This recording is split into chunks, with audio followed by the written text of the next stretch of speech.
Bonjour à tous et bienvenue dans cette nouvelle vidéo qui fait suite à un de mes abonnés qui m'a laissé un commentaire sous une vidéo en disant j'aimerais installer un site, un monosite avec un répéteur Motorola. Qu'est-ce qu'il me faut en termes de matériel de connectique? Donc je me suis dit que ça allait faire l'objet d'une vidéo, je l'avais promis, j'avais répondu d'ailleurs. Donc c'est à présent chose faite, on y va. Digital Mobile Radio, donc DMR. Installation d'un répéteur monosite, j'insiste bien sur le monosite, un seul site avec du matériel Motorola Moto Turbo. Qu'est-ce qu'il nous faut? Quel est le matériel nécessaire? On y va. C'est parti, mais juste avant, générique.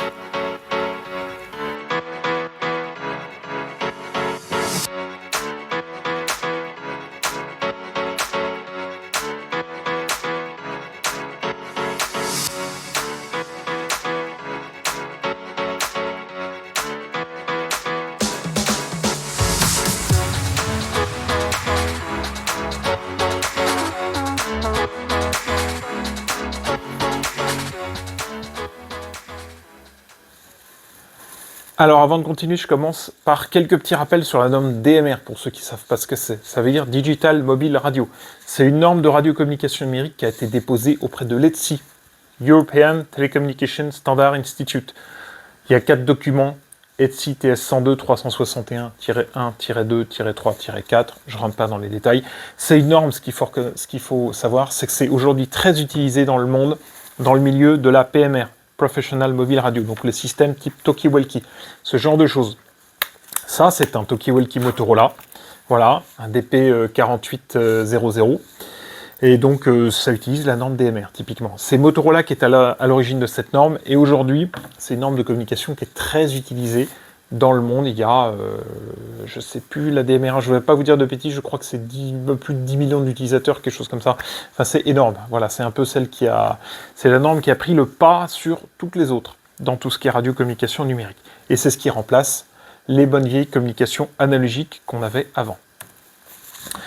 Ensuite, cette norme, l'avantage du numérique, c'est que ça permet d'échanger à la fois de la voix et de la data. Quand j'utilise ça, je peux très bien parler, mais je peux également envoyer des SMS, je peux envoyer des statuts, je peux envoyer des positions GPS, je peux envoyer de la data en général. Donc des petites datas, on n'est pas sur des hauts débits, on n'envoie pas de la vidéo, on n'envoie pas de l'image, mais on échange les deux quand même. C'est basé sur ce qu'on appelle du TDMA, Time Division Multiple Access, ce qui fait qu'il y a des coupures qui permettent d'avoir deux communications voix et ou data en simultané. Donc sur un relais, par exemple, on peut être à deux à se parler. Il y a chacun a ce qu'on appelle un time slot, une fenêtre de tir qui lui est réservée, une fenêtre d'émission de 30 millisecondes. 30 millisecondes, il y a un poste qui parle, 30 millisecondes, c'est l'autre, 30 millisecondes, c'est à nouveau le premier. C'est ce qu'on appelle le TDMA, qui permet d'avoir deux conversations en simultané. La modulation, je passe très vite, 4 FSK, vous irez vous renseigner pour si jamais vous voulez savoir ce que c'est que le FSK. Et 9600 bits par seconde, c'est le débit brut global. À noter, dans d'autres vidéos, j'avais parlé de 9600 baux. En fait, je me suis trompé, j'ai souvent confondu. Pour moi, un beau, c'était un bit par seconde. C'est pas toujours vrai. Donc là, en l'occurrence, 9600 bits par seconde, mais comme c'est du 4 FSK, ça fait que 4800 baux. Donc vous m'excuserez pour les autres, les remarques erronées dans les autres vidéos. Et l'occupation spectrale, quand on regarde l'occupation de l'ADMR, c'est 12,5 kHz, ce qui correspond à ce qu'on avait sur nos bons vieux Talkie-Walkie FM analogiques d'avant. Donc ça ne change pas. On rentre dans le vif du sujet. Je souhaite installer un répéteur DMR monosite avec du matériel Motorola Moto Turbo. De quoi ai-je besoin? Eh bien écoutez, je vais vous filmer de quoi vous allez avoir besoin, grosso modo, et après on va en parler un petit peu plus en détail. Vous allez voir que c'est hyper simple. Je vous montre ça tout de suite. Regardez. Alors en gros, qu'est-ce qu'il nous faut pour monter un relais monosite avec du matériel Motorola Moto Turbo? Eh bien, tout est là. Grosso modo, tout est ici. Vous avez le relais, ici, là par exemple, ça c'est un SLR 55 5500, 5500. Voilà, il y a plusieurs modèles disponibles, je vais en parler juste après. On va pas tous les faire, grosso modo. Il vous faut un duplexeur. Là, voici par exemple un modèle UHF qui va permettre de relier à partir d'une seule antenne, de faire passer les deux signaux, le signal d'émission et le signal de réception, dans une même antenne. Donc c'est pas obligé, on peut très bien avoir deux antennes si on veut, mais là en l'occurrence j'en ai mis une seule avec ce duplexeur. Et du matériel de programmation, ça le relais il se programme avec le CPS plus une prise En USB, c'est le modèle B, ça, si je me souviens bien.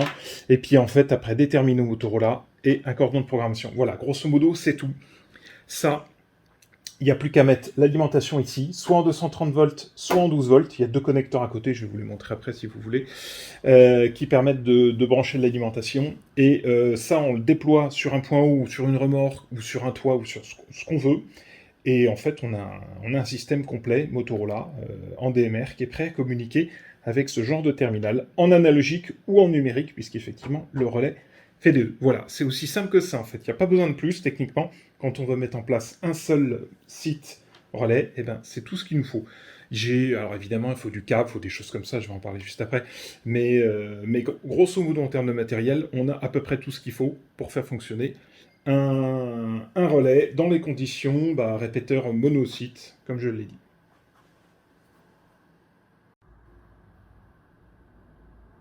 Alors j'avais dit que je vous montrerai les connecteurs à l'arrière.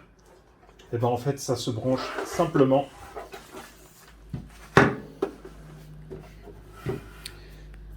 comme ceci. Là vous avez la lime avec le bouton Power On, Power Off. Là vous pouvez mettre une batterie. Donc soit vous l'alimentez en 230, soit vous l'alimentez en 12 volts avec le cordon qui va bien. Donc c'est un cordon additionnel qui n'est pas fourni avec, qu'il faut acheter en option. Il peut également charger la batterie ou simplement utiliser la batterie quand il a plus de 230, ce qui permet de mettre un chargeur externe sur la batterie, au besoin, ça c'est pas obligatoire. Et en fait, les deux fils qui nous intéressent, les deux connecteurs, ça va être celui-là. Ça, c'est un câble BNC, le RX, donc c'est là qu'on reçoit le signal. Ça arrive directement du duplexeur qu'on voit ici.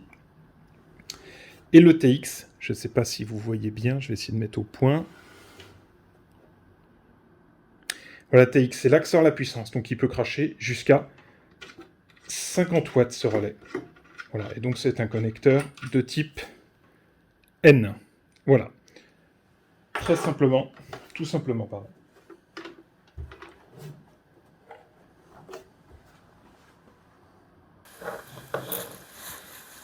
Vous voyez, c'est pas très compliqué en fait. Je vous ai montré l'essentiel du matériel, il y a à peu près tout. Bon, avec ça, vous mettez en place un relais sur un point haut ou sur une remorque ou ce que vous voulez. Vous avez une communication relayée en DMR. Alors, on repart. Qu'est-ce qu'il faut en termes de matériel nécessaire? Premier, c'est pas du matériel, c'est de la logique. Un point haut avec une vue dégagée. Un pylône, une montagne, un toit, un mât. On va pas mettre le relais à la cave, quoi. On va pas mettre l'antenne au sous-sol, ce serait débile. Sauf si c'est un souterrain qu'on veut couvrir, bien sûr. Mais si c'est une zone qui est dehors, idéalement, une antenne, on la met en hauteur. Il va falloir un local fermé et ventilé, si possible. On va en reparler juste après. Une armoire, une remorque, un petit local, une cabane, une baie informatique. L'idéal, c'est que le relais soit protégé de l'humidité et, si possible, de la poussière, tout en étant ventilé. Il va falloir une licence radio pour émettre. Alors attention, c'est pas une licence simplex, c'est une licence duplex, puisque sur un relais, vous avez une fréquence d'émission et une fréquence de réception. Pareil, les postes, ils ont une fréquence d'émission qu'ils vont utiliser pour parler au relais, et le relais va leur répondre sur une autre fréquence. Donc il faut une licence duplex. Donc en fait, vous aurez deux licences. Un relais DMR adapté à votre bande VHF ou UHF, suivant le type de licence qu'on vous a accordé. Donc, exemple de référence SLR 1000, SLR 5500, 5500 ou 5500, c'est celui que je vous ai montré, SLR 8000, MTR 3000. Motorola propose plusieurs gammes de relais. Vous faites votre choix à partir du moment où c'est du DMR, ce sera compatible. Voilà. Il y en a à tous les prix, il y en a d'occasion, il y en a du neuf. Trouvez le bon relais qui vous convient, sachant qu'ils n'ont pas tous les mêmes puissances. Par exemple, le SLR 8000, il fait 100 watts. Celui que j'ai, moi, le 5500, il ne fait que 50 watts. Le 100 watts, c'est utilisé sur des sites mono... Quand vous avez souvent plusieurs sites relais, que vous avez beaucoup de duplexeurs ou que vous avez beaucoup de cavités, que vous avez un énorme filtrage, il faut beaucoup de puissance en sortie, enfin, il faut beaucoup de puissance en entrée du système pour avoir suffisamment de puissance en sortie. Voilà, vous n'avez pas forcément besoin. Il va falloir un duplexeur, à ne pas confondre avec un diplexeur. Un duplexeur, c'est qu'il va filtrer deux fréquences dans une même bande de fréquences. Typiquement, la VHF ou UHF, il va filtrer à plus ou moins 10 mégas ou alors plus ou moins 4,6 mégas, suivant que vous soyez en UHF ou en VHF. Un diplexeur, lui, sépare la bande, qui fait que vous pouvez avoir un émetteur VHF, un émetteur UHF, relayer une même antenne. Donc on fait souvent la confusion, je la faisais beaucoup. Et en fait, là, c'est bien un duplexeur qu'il faut. calibrer évidemment sur votre fréquence, la licence radio avec la fréquence qu'on vous a attribuée, il faudra calibrer le duplexeur là-dessus. Il va falloir du câble coaxial tout simplement, des connecteurs RF entre le relais et l'antenne que vous allez mettre sur le point haut. Et il va falloir une alimentation secteur 230 volts par exemple, ou 120 volts, ou enfin 110 volts, suivant votre pays, suivant là où vous vous trouvez. Si vous voulez une batterie de secours, vous la rajoutez au besoin. Je vous ai expliqué tout à l'heure qu'il y a plusieurs modes. Le relais, il peut charger la batterie, mais on peut également mettre un chargeur externe qui fait qu'il garde juste la batterie en cas de secours et en cas de coupure de son alimentation principale. Ou alors, vous pouvez carrément mettre le relais sur batterie sur 12 volts et il peut fonctionner comme ça, sans 230 volts.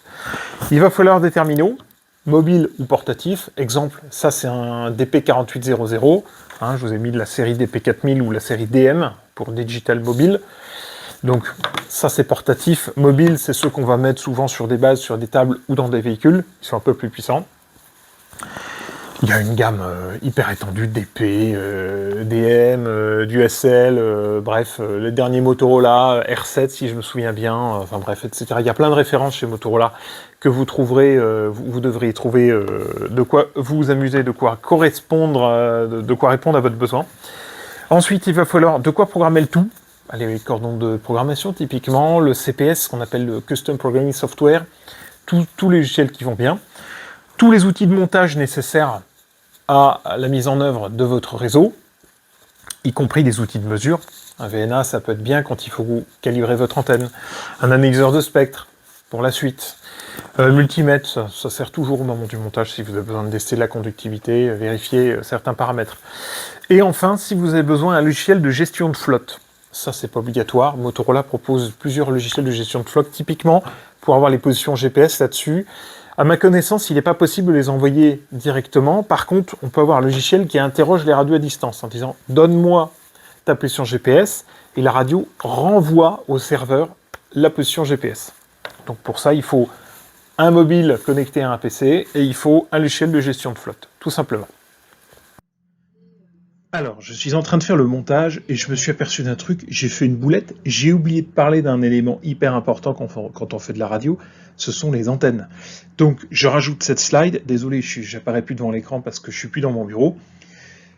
Qu'est-ce qu'il faut choisir? Donc, matériel nécessaire, il manque, du coup, là, une antenne. Moi, je recommande une antenne omnidirectionnelle. Pourquoi omnidirectionnelle? Parce que si vous voulez couvrir une large couverture, évidemment, il faut que l'antenne soit omnidirectionnelle. Forcément, les antennes directionnelles, elles ont plus de gain, mais les antennes directionnelles, elles ont du gain quand on est dans la bonne direction. Donc là, en l'occurrence, ce qui nous intéresse dans un réseau comme ça, c'est pas du directionnel, c'est de l'omnidirectionnel. La typologie de l'antenne, elle va être à adapter à la géographie des lieux. Vous allez voir que, renseignez-vous, il y a différentes typographies d'antennes, le quart d'onde, le ground plane, le 5/8e, le doublet demi-onde, suivant là où vous voulez, suivant là où vous êtes, suivant les performances que vous voulez atteindre, suivant le lieu, etc. Il y a plusieurs topologies, plutôt typologies d'antennes qui peuvent convenir ou pas. Donc certaines sont à bannir. Voilà, c'est vraiment à adapter à votre besoin spécifique. Le gain, pareil, moi je recommande des gains de 3 à 6 dB. Si vous avez au-delà de 6 dB, c'est pas la peine. Alors les radioamateurs, nous on aime bien monter au-delà, mais parce que nous on fait des communications très longue distance. Sur des réseaux PMR, généralement, on est sur des petites surfaces en termes de kilomètres carrés, et donc on va rarement très loin, 10, allez 20 km maximum, donc on n'a pas besoin d'antenne à très fort gain. La bande passante de l'antenne, vérifiez bien qu'elle fasse 4,6 MHz ou 10 MHz. Alors pourquoi je dis ça? Parce qu'en fait, en VHF, les fréquences qu'on va vous attribuer, entre la fréquence basse et la fréquence haute, il y aura un delta de 4,6 MHz. Et en UHF, ce sera la même chose, mais de 10 MHz. Donc là encore, si l'antenne elle est hyper sélective sur une seule fréquence et que vous n'avez pas cette bande passante, ou que vous tapez un rose de merde, elle ne sera pas efficiente, cette antenne. L'impédance sera adaptée, tout ce qui est impédance, TOS, ROS, à adapter à votre antenne, à votre fréquence plutôt, à vos fréquences, puisque vous en aurez deux. Également, adapter le choix de l'antenne aux possibles événements climatiques. Dites-vous que quand elle est à l'extérieur, il peut y avoir de la chaleur, il peut y avoir de l'humidité, il peut y avoir de la corrosion, il peut y avoir des vents violents, suivant là où vous êtes. Dans le désert, c'est pas la même chose que quand vous êtes au Groenland, par exemple. Vous voyez, Groenland, il fera plus froid, le désert, il fera plus chaud. Il y a des endroits où il pleut beaucoup, il y a des endroits où il pleut moins, et donc adapter. Voilà, adapter la typologie de l'antenne. Votre marque, moi j'ai pas de religion, hein, Procom, Diamond, Sirio, il y en a encore d'autres, il y en a plein sur le marché, renseignez-vous. Adaptez, voilà, trouvez simplement la bonne antenne. Et enfin, dernier matériel nécessaire, une protection contre la foudre. Ça, je me suis aperçu, effectivement, la foudre, elle peut frapper n'importe où. C'est bête de griller votre installation, surtout qu'il existe des protections aujourd'hui, donc n'hésitez pas à en mettre une en place. Voilà, je repars sur le montage. Ensuite, est-ce qu'il y a des précautions à prendre? Oui, privilégiez du câble de bonne qualité. Exemple, Hyperflex 10. Attention à l'impédance de ce câble. Je vous montre par exemple, je vous ai sorti une datasheet, c'est un câble que j'utilise moi. Voilà, l'Hyperflex 10, il est là. Veillez bien à faire attention à plusieurs paramètres.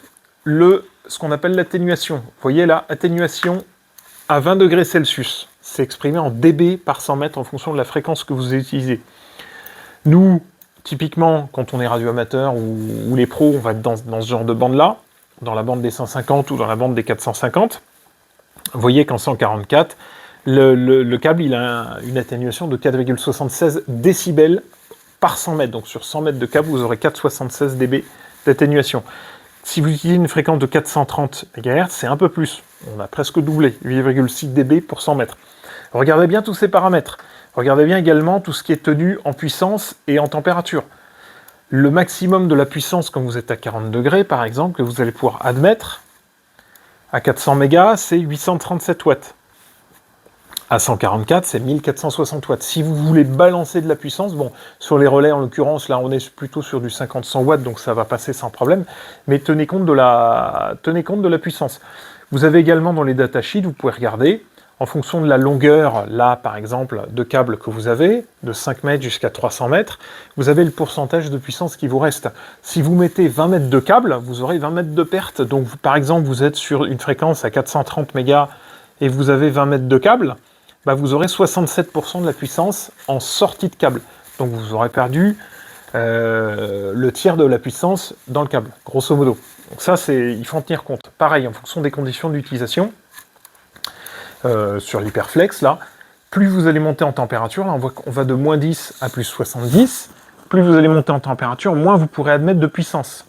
Par exemple, on reprend notre exemple à 430 MHz, ici c'est la ligne qui se trouve ici, 430, on peut, à moins 10 degrés, quand il fait froid l'hiver, vous pouvez admettre dans le câble 1251 watts. Par contre, si vous êtes dans une zone désertique et qui fait super chaud, là, vous pourrez, à 70 degrés Celsius, vous pourrez plus admettre que, j'ai perdu la ligne, 430, c'est celle-là, 452 watts. Donc, tenez bien compte de tout ça. Quand vous le mettez en... Quand vous choisissez votre câble, prenez du bon câble, prenez du câble qui réponde vraiment à vos besoins. Voilà, je ferme ça. Attention à l'impédance du câble, j'en ai parlé, 50 ou 75 ohms. En l'occurrence, nous, souvent dans nos radios, c'est du 50 ohms, donc privilégiez un câble de 50 ohms. Sélectionnez des bons connecteurs, du type N, du type BNC, du type SMA. Ça, ce sont les connecteurs qui sont utilisés le plus souvent. Évitez, par exemple, tout ce qui est PL259 ou SO239. Ça, surtout pas à bannir, parce qu'ils ont des mauvaises performances, passé 400 MHz, ils ont une atténuation, si je me souviens bien, qui est pas bonne. On le retrouve encore dans du matériel radioamateur, on le trouve beaucoup à Chef. J'ai vu que certains postes chinois le proposent nativement. Les postes pro, ils ont tendance à mettre du BNC ou du N, typiquement, voire du SMA. Voilà, qui sont des connecteurs qui tiennent beaucoup plus qui ont beaucoup moins d'atténuation sur les bandes VHF, UHF qu'on utilise dans les réseaux PMR. Attention aux pertes, je vous en ai parlé. Le câble que vous choisissez, plus c'est long et plus il y a de connecteurs, plus il y aura de pertes.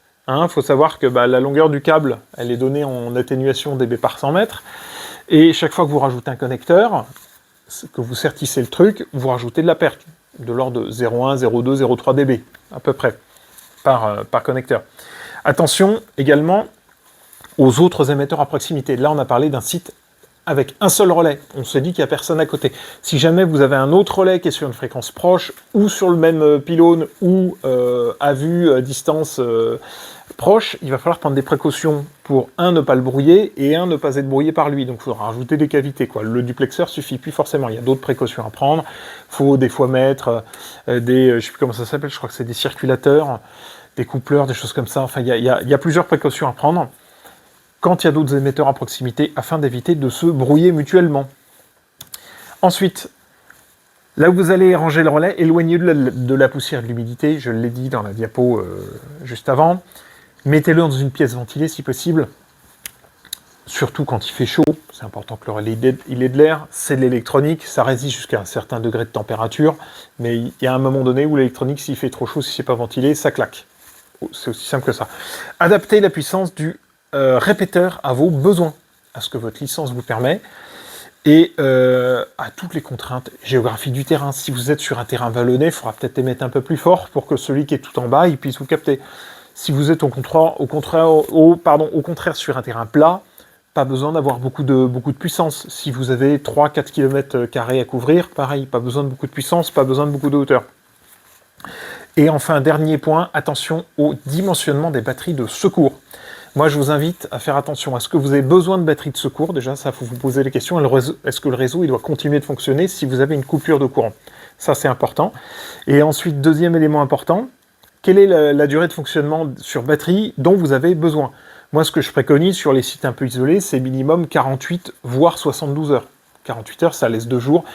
Prenez la tempête Alex qui s'est passée il y a 1 an, 2 ans maintenant dans les Alpes-Maritimes où tout a été détruit, ils ne pouvaient plus communiquer. S'il y avait eu un relais DMR à cet endroit-là, typiquement les réseaux de haute montagne qui marchaient encore, qui ont des batteries de secours, ils auraient pu communiquer pendant 24-48 heures suivant la durée des batteries de secours. Donc ça, c'est à bien adapter. 48 heures, c'est bien parce que ça laisse le temps au secours de s'organiser. Les 24 premières heures, c'est souvent le chaos. Les 24 heures qui vont suivre, donc dans les 48 premières heures, vous commencez à avoir un peu d'aide. Et à partir de 3 jours, dans les 72 heures, normalement, l'aide s'organise. Il y a les NORIA, il y a les évacuations, il y a l'aide alimentaire, l'aide humanitaire, l'aide matérielle, logistique qui commence à arriver. Moi, je vous recommande une durée de fonctionnement de 2 à 3 jours. Dimensionnez vos batteries en conséquence. Voilà, j'en ai à présent fini que cette vidéo, j'espère qu'elle vous a plu, j'espère que toi, mon abonné, elle te plaira, elle te permettra de savoir un petit peu ce qu'il faut pour monter ton site relais si jamais tu veux en monter un. Sache que je suis pas un professionnel du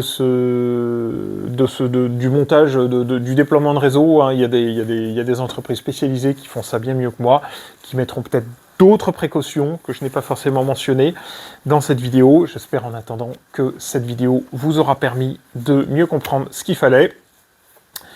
Et j'arrive à la conclusion, je ne sais pas trop quoi mettre en conclusion, mais finalement mettre en place un relais de moto-turbo, c'est très facile en fait. Vous avez vu, hein, il faut du câble, un pylône, une antenne, un peu de coax, un peu d'outillage finalement, et on arrive à mettre en place tout ça très facilement. Il y a quelques précautions à prendre, j'en ai parlé, mais une fois que vous avez pris ces précautions, vous avez un réseau qui est hyper résilient. Par rapport à un téléphone mobile, tiens, j'ai pas mon téléphone, il n'est pas là, mais par rapport à un téléphone mobile, c'est beaucoup moins résilient, et là vous mettez en place très facilement un relais, un système hyper résilient. Voilà, j'en ai présent fini que cette vidéo, petit mot de la fin, merci à tous, j'espère que ça vous a plu, et je vous dis à très vite dans la prochaine vidéo, restez bien connectés sur cette chaîne, d'autres vidéos à venir, ciao à tous.